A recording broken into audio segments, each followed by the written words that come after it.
So here's the deal, Netflix is quietly bracing for what could be one of the strangest holiday disasters it's ever put out. And yes, Meghan Markle is right in the middle of it. We're talking about her upcoming Christmas special, a project already weighed down by delays, behind-the-scenes clashes, and constant production headaches. But none of that compares to the bizarre new twist that's left Netflix executives scrambling.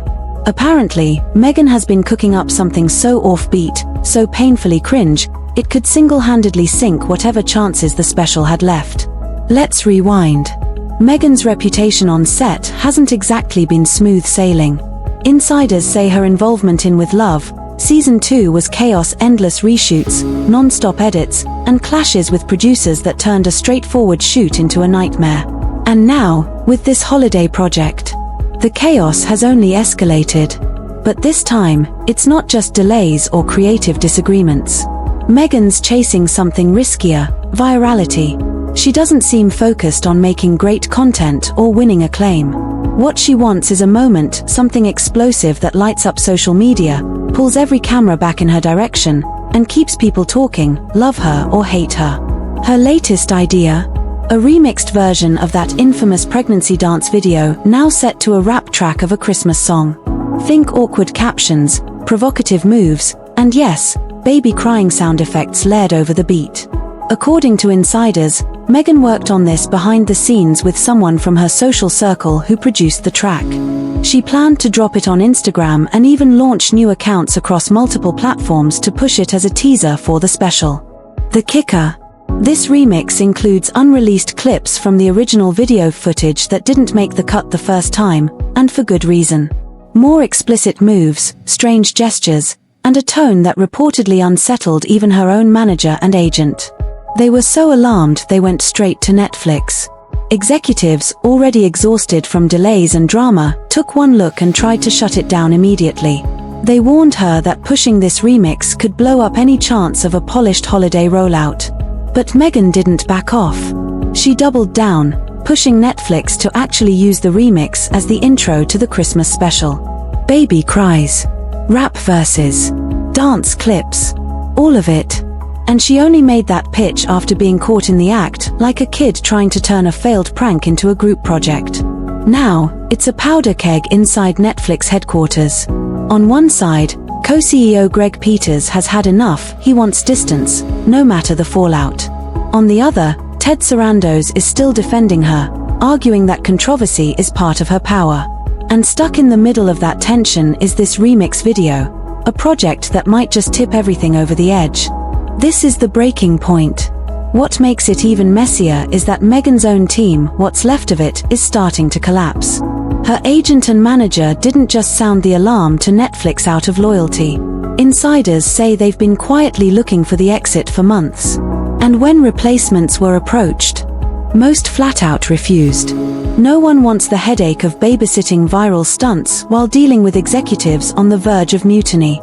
The truth is, being tied to Meghan Markle in Hollywood is no longer glamorous, it's becoming baggage. Toxic, not in the tabloid gossip sense, but in the cold, hard business sense. Delayed productions, internal fights, PR disasters, these are the kinds of problems that rattle entire project slates. And for someone like Greg Peters, a man paid to keep shareholders calm, this isn't just frustrating. It's a nightmare. Insiders describe Greg as visibly disgusted when he first saw the draft of Meghan's remix video. The pregnancy dance, the rap over Christmas mashup, the baby cries layered in, it was chaos dressed up as creativity. But Meghan didn't flinch. She saw something bold, daring, disruptive. She believed it modernized tradition, that it would capture Gen Z's attention, that shock value could win where Polish couldn't. It's almost as if she's chasing a meme, betting that if it's bad enough, it'll circle back into being good. But Netflix doesn't deal in cringe. Their business depends on loyalty, on subscribers who stick around, not viral disasters that flare and fade overnight. And after last year's subscriber losses, they can't afford even a single public humiliation. Behind closed doors, Greg has reportedly ordered his team to wipe every trace of Meghan's remix from marketing materials and prepare a backup plan, just in case she goes rogue and forces it out herself. Rumors swirl that Netflix's legal team even explored ways to stop Meghan from posting the remix altogether.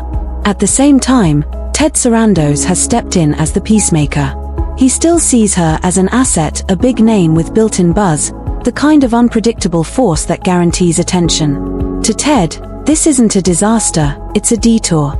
He's convinced the Christmas special can be saved with the right PR spin. But even his closest allies are beginning to admit the obvious. The chaos may be moving faster than any spin machine can catch. And then there's the content itself, the Christmas special at the heart of it all. Early rough cuts, according to insiders, look stitched together, tonally confused, like fragments of different projects shoved into one. Long monologues about rediscovering the spirit of the holidays clash awkwardly with dance breaks that don't connect to anything. And if the remix video really makes it into the final cut as the intro, it could sink the entire production before it even begins. Now Netflix faces a brutal choice. Do they scrap the project and trigger a PR nightmare? Or gamble on a last-minute turnaround and hope the chaos somehow transforms into magic? Either way, there's no going back to business as usual. Meghan, though, is pushing harder than ever. Behind the scenes, she's doubling down, convinced that any noise is the key to survival. Bad press is better than no press, she's reportedly told Confidants. To her, the remix isn't a mistake, it's a statement. A chance to rebrand herself as bold, unapologetic, and ahead of the curve. But early reactions tell a darker story. Leaks of the video circulated quietly in media circles, and the verdict was brutal, unwatchable, secondhand embarrassing, career suicide. The baby cry sound effects drew gasps. The awkward dancing, the offbeat rapping, the karaoke-style lyrics splashed across the screen, it all felt less like a creative risk, and more like a late-night fever dream that somehow slipped into post-production. And still, Meghan stands by every single frame. The timing makes it even stranger. Dropping a chaotic rap remix right before Christmas, when families are craving warmth and comfort, feels almost like a deliberate contradiction. But that contradiction, Meghan insists, is the magic. She believes the shock factor will set her apart, that people will argue, mock, defend, repost, and in the end, keep the spotlight firmly on her. It's a dangerous gamble, but one she thinks is worth taking. Behind the scenes, though, the cracks are widening. Editors and post-production teams are exhausted by the endless last-minute changes. Some are quietly asking to be reassigned. Others tried to warn her that the remix would make the entire special look like a parody of itself. Her reply: "That's the point. They won't forget it." But it's not just the public who'll be watching. Hollywood insiders, agents, producers, executives are waiting to see how this plays out. Meghan is already struggling to land new partnerships, and this Christmas special could be the breaking point. If it flops, or worse, becomes an online punchline, the few doors still open to her may slam shut for good. Greg Peters has made his position clear. He wants the Meghan deal wound down, quietly phased out, while Netflix shifts its attention to safer holiday bets. Inside the company, 2026 planning is already in full swing, as if this year's special is a sunk cost. But Meghan isn't letting it die in silence. She's plotting a campaign built entirely around herself: exclusive interviews, scripted posts, carefully staged appearances, all designed to sell her as a daring creative risk-taker. Whether anyone will buy that narrative is uncertain. What is certain is this: she isn't backing off. Not now. Not ever. And as the release date inches closer, the tension is electric. One side braces for a crash. The other clings desperately to the hope of a comeback.